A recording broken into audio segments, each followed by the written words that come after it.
Good day everyone! Today ang ating tutorial ay napakaikli lamang. Ito ay how to withdraw money from GSave account. Let's start. Open natin ang ating GCash account. Mag-login lang ako gamit ang aking fingerprint. And here makikita ninyo dito yung aking available balance ay zero balance ako.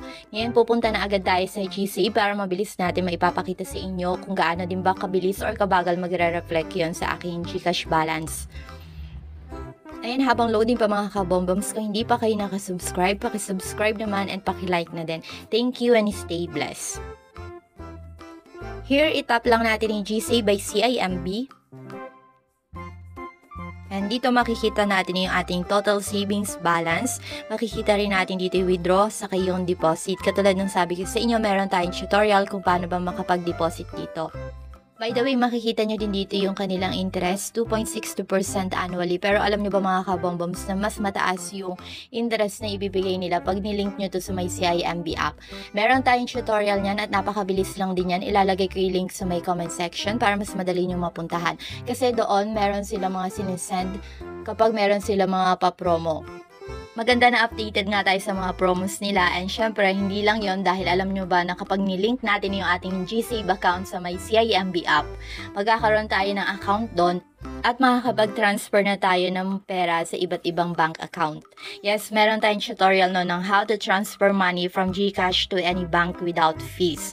Ilalagay ko na lang din yung link niyan sa may comment section para mas madali nyong mapuntahan. Okay, pag kinlik na natin dito yung withdraw, dito makikita natin kailangan natin i-enter yung amount ng i-withdraw natin, and makikita din naman natin dito yung ating GSave account balance.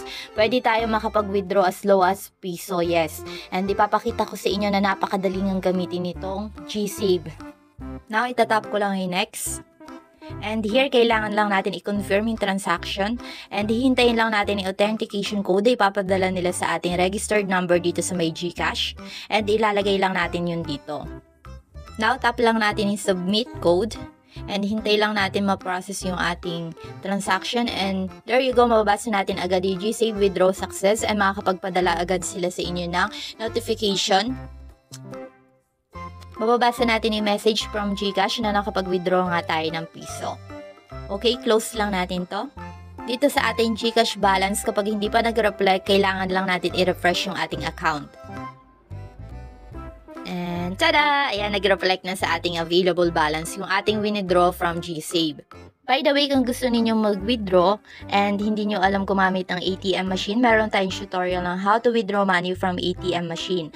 Remind ko lang din kayo na merong fee kapag nagwi-withdraw tayo gamit yung GCash Mastercard. Kaya naman meron nga tayong tutorial ng how to transfer money from GCash to any bank without fees. Yun yung sa may CIMB app, i-connect nyo. Meron tayong tutorial yan para ita-transfer nyo na lang sa inyong BDO account or any bank account nang hindi kayo magbabayad ng fee kapag nag-withdraw kayo sa may ATM machine. Okay, hanggang dito na lang ang ating tutorial for today. Kung meron kayong mga katanungan or suggestion content, ilagay nyo lang yan sa may comment section or i-visit nyo yung aming Facebook page. Thank you for watching and stay blessed!